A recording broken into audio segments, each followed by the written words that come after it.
Ini gue sedang ada di daerah Ranah Minang. Nah, sekarang gue pengen jalan-jalan nih. Jalan-jalannya kemana? Tuh di belakang gue ada tempat yang sudah sangat terkenal di Indonesia maupun di mancanegara.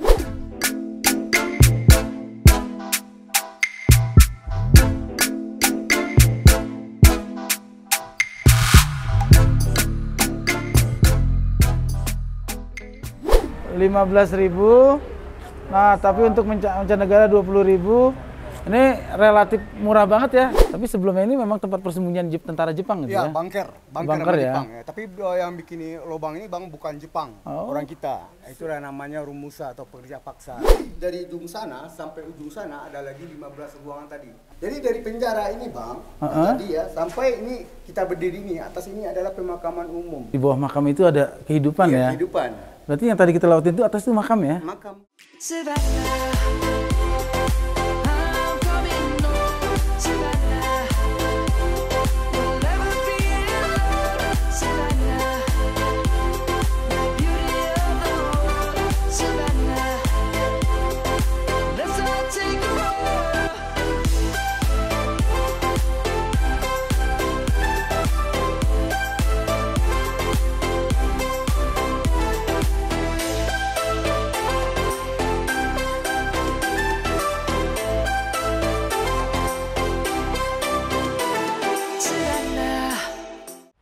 Kampung nan jauh di mato, gunung sasa batu liliang, cokana jo kawan-kawan lamo, etakana jo kampuang. Oke, hari ini selamat pagi semua abang-abangan gue, adik-adik gue, ketemu lagi bersama gue Abang Narji. Ini gue berada di sebuah hotel di Bukit Tinggi. Ini gue sedang ada di daerah Ranah Minang. Semuanya dikelilingi gunung. Katanya di sana ada Gunung Singgalang, ada Gunung Marapi. Pokoknya ini tempat yang indah banget. Nah, sekarang gue pengen jalan-jalan nih. Jalan-jalannya kemana? Tuh di belakang gue ada tempat yang sudah sangat terkenal di Indonesia maupun di mancanegara. Ngarai Sianok. Nah, serunya pagi ini dingin banget di sini, tapi gue harus ke sana. Kita jalan-jalan ke Ngarai Sianok. Ada apa di sana? Katanya ini air terjun yang sangat legendaris. Nanti sejarahnya, bagaimana proses terjadinya, kita belajar di sana dengan nanya-nanya orang yang ada di sana ya. Sekarang kita jalan dulu ke sana. Tuh lihat tuh, tempatnya tuh yang berasap. Lihat gunung-gunungnya, bukit-bukitnya. Pokoknya indah sekali Ranah Minang nih. Rancak Bana.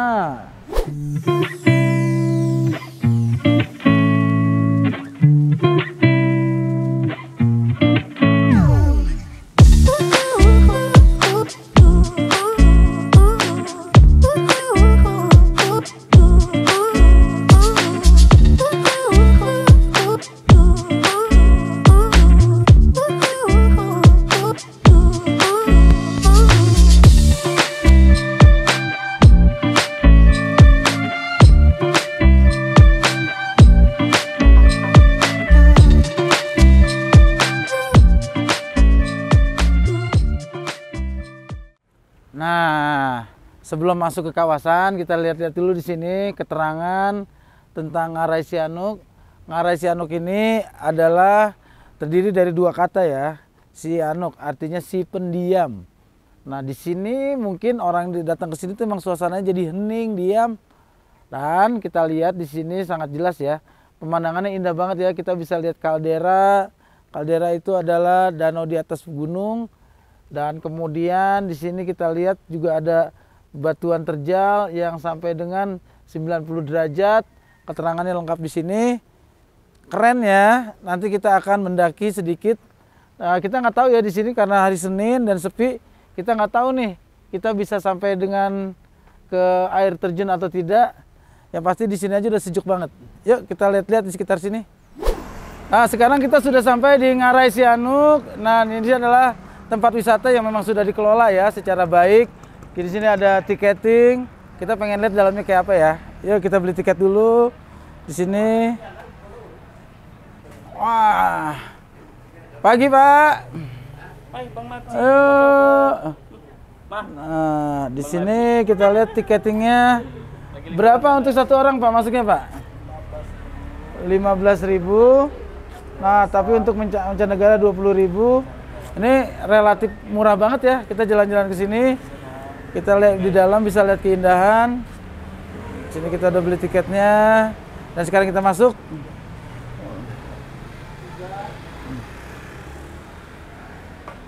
Nah, di sini udah ada pintu tiketingnya.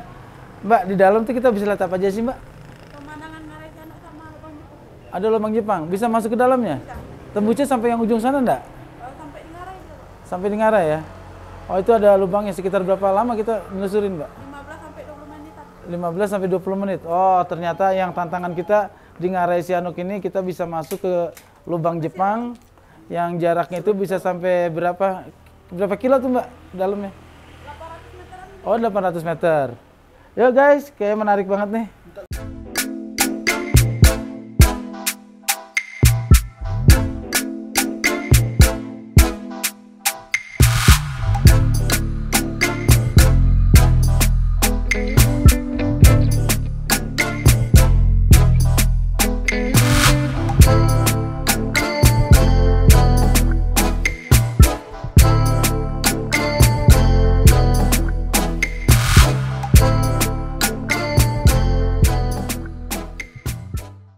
Wah, alhamdulillah kita udah dapat tour guide di sini dengan Bapak Fitris ya. Iya.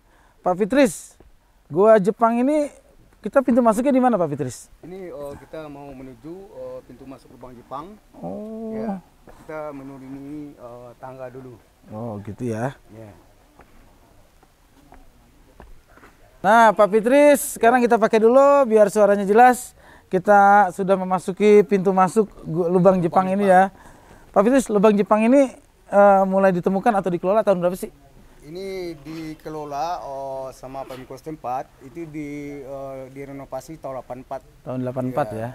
1984 resmi jadi objek wisata 1986 11 Maret. Tapi sebelumnya ini memang tempat persembunyian tentara Jepang gitu Ya, ya? bunker Bunker sama ya. Jepang ya. Tapi yang bikin lubang ini Bang bukan Jepang, orang kita. Itu namanya Rumusa atau pekerja paksa. Oh, zaman Romusa mereka Rumusa. dikerja paksa untuk membuat lubang-lubang seperti ini ya. Iya. Karena persembunyian tentara Jepang biasanya memang di gua-gua kayak gini Iya, ya. di lubang-lubang. Itu di sekitar tahun berapa sih? Ini dibangun Jepang itu sekitar 1942. Tahun 42 ya, begitu Sampai Jepang masuk ke Indonesia. 1945. Ini berapa sih kedalamannya, Pak? Ini dia petanya. Ah, ini ada petanya ya. Masuk. Ini sekarang posisi abang yang ini di depan ini yang nomor 1 bang. Nomor 1. Jadi abang nanti turun tangga sebanyak 132 sampai di sini. Habis itu jalannya datar. Jalan datar. Nah di dalamnya nanti bisa kita lihat ada 21 kamar-kamar. Nah, atau ruang-ruangan ya bang ya. Ini yang nomor 2 ini bang, ini ada 6. Ini akan dibuat oleh Jepang sebagai ruang amunisi dulunya. Ruang amunisi. Ya, ruang amunisi. Persenjataan di sini. Persenjataan. Nah ada lagi 15 ruangan. Ini ada barometer yang abang baca di tulisan ini. Ada 2 buah ramakan, 1 ruang sidang. Nanti bisa juga kita lihat bekas penjara. Oh. Ya, penjara. Yuk, kayak seru banget ya, kita masuk aja sekarang. Nah, sekarang kita udah masuk di pintunya dan ternyata banyak ibu-ibu juga nih. Dari mana ibu-ibu nih? Surabaya. Ada Surabaya, Jakarta. Oh, Surabaya, Jakarta. Ini rombongan arisan apa rombongan apa nih? Arisan. Oh, mau arisan di dalam goa? Mereka mau arisan di dalam gua ya. Nah, ibu-ibu sekarang boleh kita mulai menelusuri gua Jepang ya. Kita turun pelan-pelan aja. Pak, ini udah banyak renovasi nggak Pak dari sentuhan-sentuhan orang Indonesia Pak? Iya, udah banyak yang direnovasi. Ya. Jadi Misalnya? kalau misalnya ya ketinggian lubang Jepang ini nggak asli lagi ketinggiannya. Ini udah dikorek setengah meter ke bawah. Kalau dulu ketinggian lubang Jepang setara dengan orang Jepang. Oh iya. 1 meter 70 cm. Mungkin kalau itu sekitar segini, kita mungkin dulu agak mepet ya. Iya. Nah kalau ini lorong kemana Pak? Nah ini ruangan amunisi tadi. Ruang amunisi. Iya, ruang amunisi yang pertama. Ini ruang amunisi penyimpanan senjata Pak ya. Penyimpanan senjata. Ya. Ada kayak apa di dalamnya Pak? Jadi kalau kita ke ujung itu ada lagi jalan ke kiri. Jadi lubang ini dia nyambung ini bang. Nah Pak, ini kita udah mau nyambung ke ruangan amunisi Pak ya? Iya, ruang amunisi. Jadi bentuk lubang Jepang ini aslinya tanah seperti ini bang. Tapi dia nggak runtuh Pak ya? Nggak runtuh. Jadi ini tanah ini dia mengandung zat garam. Jadi setelah diperiksa ahli geologi dia bilang tanah ini kalau dia semakin kena air atau angin, kekuatan lengketnya malah semakin kuat. Makin kuat. Iya. Gitu, Pak. Nah tadi saya bilang sama abang, kita di bawah tanah kedalaman kita 42 meter ya. 42 Jadi ini meter di kenapa bawah. Jepang dia bikin kedalaman 42 meter. Yang pertama, kalau seandainya hujan di atas, air nggak pernah masuk setetes pun di dalam lubang ini. Maka tujuan Jepang dia bikin lubang ini untuk bunker atau tempat pertahanan militer mereka. Yang keduanya bang, ini menurut ilmu teknologi Jepang, mungkin abang udah tahu, Sumatera Barat atau Bukit Tinggi rawan gempa. Oh Jadi, iya. ini menurut ilmu teknologi Jepang, getaran atau gempa di bawah 8 skala ini aman. Ini masih aman ya Iya kondisinya? masih aman. Tapi kan menurut ilmu mereka, kalau kita kalian ini cerita bang. Ya. Nah ini kita bangga banget ya, Indonesia itu kaya akan wisata sejarah. Salah satunya adalah Gua Jepang ini. Wah. Nah Pak, kalau di sini berarti sudah masuk ke ruangan amunisi. Ruang amunisi. Ya. Ruangan-ruangannya di mana nyimpannya Pak? Nah ini, yang tadi yang baru yang kita lewati tadi, ini nggak ada lagi, ini udah dipasang pintu ini bang ya. Jadi ini kalau abang lihat ada box kaca, jadi rencana Pemko, senjata-senjata yang pernah dijumpai di sini akan dikembalikan ke asalnya. Pernah ditemuin senjata apa aja di sini Pak? Senjata-senjata pistol. Pistol ya? Tapi kebanyakan senjata-senjatanya udah banyak yang berkarat. Oh ini sudah. Ini tempat-tempat meletakkan peralatan perang mereka atau senjata-senjata mereka Jepang dulunya. Nah Pak, kalau mereka sendiri itu Pak, orang Jepang, pintu masuknya itu waktu itu dijaga atau memang ada dikasih sejarahnya itu gimana Pak? Kalau pintunya itu memang dijaga sama Jepang dulu. Oh. Ya, tapi pintu yang sebelah atas yang kita masuk tadi itu bukan pintu utamanya. Oh, ya. pintu utamanya di? Dari tempat kita keluar nanti itu nembusnya di pinggir jalan raya. Malah dibalik ya. Cuma Jadi yang ini bang, pintu yang kita masuk sebelah atas tadi itu dari atas ke bawah. Dulunya bang itu sebesar ban mobil. Oh, cuma segitu. Iya, jadi lubang yang di atas tadi yang kita masuk itu dulunya kayak botol, ujungnya kecil, dalamnya besar. Iya. Berarti untuk mengelabui musuh ya? Iya. Oke, tapi sayang banget ya orang Indonesia ini kayak begini. Iya, inilah sayangnya. Kita harus ada pendidikan tentang wisata kayak gini nih. Masa sih tempat wisata kita harus mengalami vandalis kayak gini? Nah Pak, kita udah sampai di persimpangan lagi nih Pak. Ini kemana aja nih Pak arahnya Pak? Oh, jadi gini, kita di persimpangan. Jadi dari ujung sana sampai ujung sana ada lagi 15 ruangan tadi atau kamar-kamar. Kamar-kamar ya? Jadi akan dibuat oleh Jepang, ada barak militer tadi, ada ruang meeting, ada ruang makan. Rencana Jepang yang akan mereka bikin di bawah tanah ini. Ya. Nah, kalau ruang meeting di mana Pak? Itu di sebelah sana nanti di depan kita. Kalau penjara? Kalau penjara sebelah sana. Sebelah sana ya? Yeah. Ini masih penyimpanan semua Pak ya? Oh ini bukan, ini barak lagi. Oh ini barak, Kamar tidurnya. tempat tidur mereka ya? Di tempat penyimpanan senjata tadi ada 6 ruangan. Itu udah kita lewati bang.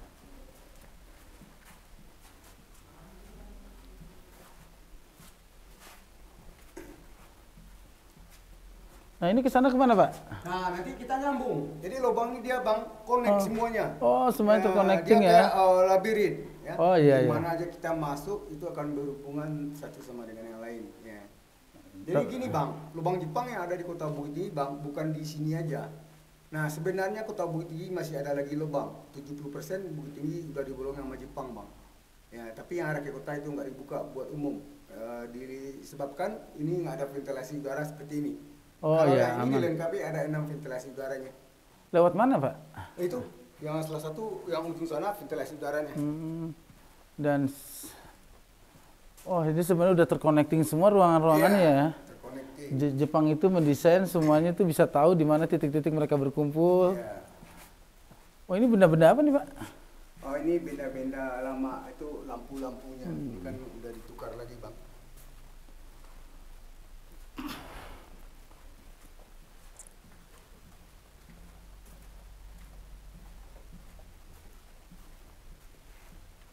Ini juga masih terconnecting ya Pak ya? Ya. Jadi dia connect semuanya, nggak ada yang buntu. Nanti sebelum kita menuju penjaranya bang, kita lihat dulu bentuk yang aslinya bang. Oh. Ya. Bentuk penjara asli. Bukan penjara, tanah dinding ini. Oh iya. Ini pintu pelarian maksudnya ini buat Jepang. Oh. Jadi Jepang kalau seandainya diserang oleh musuh atau ada apa-apanya di dalam lubang ini, mereka bisa melarikan diri melalui ventilasi udara ini. Sebab di ujung sana itu jurang 60 meter. Jadi Jepang turun 60 meter langsung ke hutan Lembang Aresiano. Ya, jadi ini buat mereka lari atau pintu emergensi mereka. Ya. Oke. Tuan asli waktu sebelum ada sentuhan tangan pemerintah Indonesia ya. Ya. Kita ini bebatuan aslinya, wah berarti pakai alat apa ya sampai bikin lubang seberat ini ya? Alat manual. Manual Pak. Ya. Para saksi hidupnya tuh mereka membuat tuh para manual. Ini ada buktinya, ini gores-goresan ini bang. Heeh. Jadi ini gores-goresan ini bekas-bekas pahatan. Jadi ini bukan sekarang, udah memang dari dulunya seperti ini. Berarti ini adalah pahlawan-pahlawan bangsa ya, Ya, yang mereka menjadi pekerja Romusa, dipaksa Jepang untuk membangun kawasan seluas ini Pak ya. Iya. Nah, abang-abangan gue, adik-adikan gue, di sini yang menarik, Jepang itu tadi diceritakan sama Bapak Fitris bahwa ini adalah lubang pelarian di saat mereka dikejar oleh musuh atau terancam, mereka bisa langsung meloncat jurang sedalam 60 meter ya, Iya. langsung ke ngarai, bisa lari ke hutan-hutan, Hutan-hutan. dan ini sekaligus berfungsi juga sebagai ventilasi. Jadi Jepang sudah memikirkan ya. Udah mereka kaji juga. Oke Pak, nanti kita lanjut lagi sana Pak ya. Nah Pak Fitris, ini kita sudah masuk ke arah penjara ya. Penjara. Mungkin dulu kalau ada yang dianggap sama Jepang nggak sejalan atau gimana, mereka dimasukkan penjara sini ya. Dimasukkan ke penjara. Ini sangat sempit lubangnya ya. Kalau dulu panjang penjara ini ada sekitar 5 meter ke ujung. Ya, jadi sekarang udah ditimbun. Kenapa? Waktu ini direnovasi kan tanahnya digali setengah meter ke bawah. Jadi tukang-tukang yang bekerja di sini supaya mereka itu nggak terlalu jauh membuang hasil materialnya keluar, mereka buang aja ke dalam sana. Tapi ini jarang dimasukin orang Pak sekarang. Jarang. Ya. Jadi ini yang dipakai oleh Jepang juga untuk orang kita yang membangkang. Ya. Jadi disiksa, dibunuh, lalu dibuang. Ya. Jadi dalam lubang ini masih ada lagi lubang ke bawah. Panjang lubang itu ada sekitar 72 meter. Tapi ditutup sekarang Pak ya? Diperkecil, bukan ditutup, diperkecil aja. Bisa kita lihat di dalam sana. Oh bisa di sini Pak ya? Ya. Jadi Ini dapur Pak ini? Ya, ini dapur. Sebenarnya ini kampung pelasi aja. Sebenarnya semasa Jepang dulu aktivitas memasak dulunya nggak ada. Jadi ini kenapa ditulis di sana dapur bang? Sebab lubang yang di bawah ini bisa dipakai untuk membuang limbah. Sebab ini nembusnya langsung ke pinggir sungai. Oh gitu. Iya, dengan panjang ada sekitar 72 meter. Ya. Tapi di bawah sana dulu bang banyak dijumpai kerangka manusia, tapi nggak lengkap. Ya, dan juga rambutnya masih utuh juga dijumpai. Banyak juga yang utuh ya. Jadi bang dulunya lubang ini bukan sebesar ini, sama besar dengan yang di atas. Jadi ini disengaja diperkecil biar jangan ada pengunjung yang masuk. Mau bang, karena orang kita Indonesia ini suka yang aneh-aneh. Iya. Padahal kalau kita masuk ke bawah kita bisa jalan bang di bawahnya. Tapi di bawah sana lebarnya bukan selebar ini, lebar dari badan kita. Maka disengaja diperkecil. Diperkecil ya, karena orang Indonesia itu takutnya malah membahayakan ya. Nah ini Pak, kalau kita tahu Pak, ini orang Jepang bikin gua seluas ini, kamar mandinya di mana mereka Pak? Oh, ini kan belum sempat dipakai, jadi mungkin belum mereka buat kamar mandi. Atau ya mungkin bisa jadi dia itu kalau buang airnya mungkin dia ke luar ventilasi udara tadi. Iya. Ini sebenarnya lubang ini kan belum sempat sama sekali mereka pakai. Iya, keburu air bom atom ya, Hiroshima. Iya, 16 Agustus negara ini bom atom. Sayang sekali ya sebenarnya kita tuh nilai-nilai sejarahnya tinggi tapi orang Indonesia tuh kadang-kadang belum sadar bahwa ini adalah sebuah aset bangsa. Ya, akhirnya mereka tuh kadang-kadang bikin hal-hal yang sebenarnya merusak nilai sejarah itu sendiri kayak vandalisme. Mereka juga sering masuk-masuk ke tempat itu ngerusak. Padahal nilai-nilai sejarahnya bagus banget Pak ya. Selama abang kita jalan tadi, ada perhatikan celah seperti ini enggak? Setiap 50 cm. Ah ya itu. Ini apa maksudnya nih Pak? Ini, Bang. Saya nggak ngeh nih Pak nih. Saya pikir ini cuma terjadi proses alami dari air atau apa ini? Bukan. Bukan ini. Itu celah-celah itu sengaja dibikin oleh Jepang seperti itu. Gunanya mereka bikin kayak itu sebenarnya untuk pemecah suara atau peredam gema. Oh. Biasanya kalau kita dalam ruangan seperti ini, kalau kita berteriak pasti ada suara kita itu menggema dan memantul. Makanya Jepang nggak rata mereka bikin. Kalau rata mereka bikin kiri kanan bang, otomatis pasti suara kita itu akan memantul. Mantul. Sekarang kalau bang berteriak sekeras apapun dalam sini, suara itu nggak ada gema atau pantulan bang. Cek, cek. Iya ya. Karena memang di sini udah didesain seperti studio musik Pak ya. Iya. Oh, ini kita belajar studio musik dari sini nih sebenarnya nih.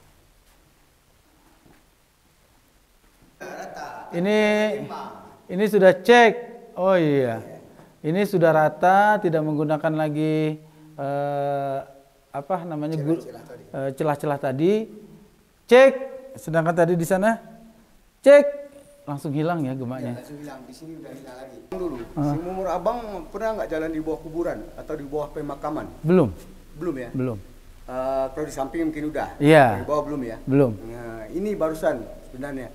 Jadi dari penjara ini bang, tadi ya sampai ini kita berdiri ini atas ini adalah pemakaman umum penduduk lokal masyarakat. Jadi ini sebenarnya ada tujuan Jepang ini bang. Gini bang, jadi sebelum ada lubang ini yang meninggal udah ada. Ada meninggal 1937, 22, 26. Sebenarnya tujuan Jepang dia bikin persembunyian di bawah kuburan tadi itu sebenarnya untuk menipu masyarakat lokal. Orang kalau berpikir secara logika bang, orang nggak percaya di bawah kuburan ada kehidupan. Itulah otaknya Jepang. Dia bikin tempat persembunyian yang betul-betul orang nggak akan percaya. Yeah. Bahwa di atas, di bawah makam itu ada kehidupan ya? Kehidupan. Berarti yang tadi kita lewatin itu atas itu makam ya? Makam. Pemakaman umum ya? Iya, sekarang masih dipakai. Masih dipakai. Dan itu nggak nembus Pak ya? Enggak. Jadi dari sini ke ujung bang, ini rumah warga. Ini rumah warga. Ya, jadi sekarang otomatis abang udah di luar jalur kawasan panorama tadi, taman panorama tadi. Pak Fitris, akhirnya kita sudah sampai finish ya. Ya. Tapi sebenarnya kita terbalik ya. Terbalik. Ya. Sebenarnya kalau di zaman Jepang ini justru ini adalah pintu utama mereka. Ya, pintu utamanya. Jadi dulu di Jepang dia membuat lubang ini pertamanya dari sini. Lubangnya juga lubangnya nggak sebesar ini Pak ya? Sebesar ini juga. Oh ya. Jadi yang di atas tadi disengaja diperkecil itu supaya enggak tahu sama orang luar karena lubang tadi yang di atas itu mengarahnya atau hadapnya ke kota. Nah, mungkin bisa jadi dipakai Jepang untuk mengintai.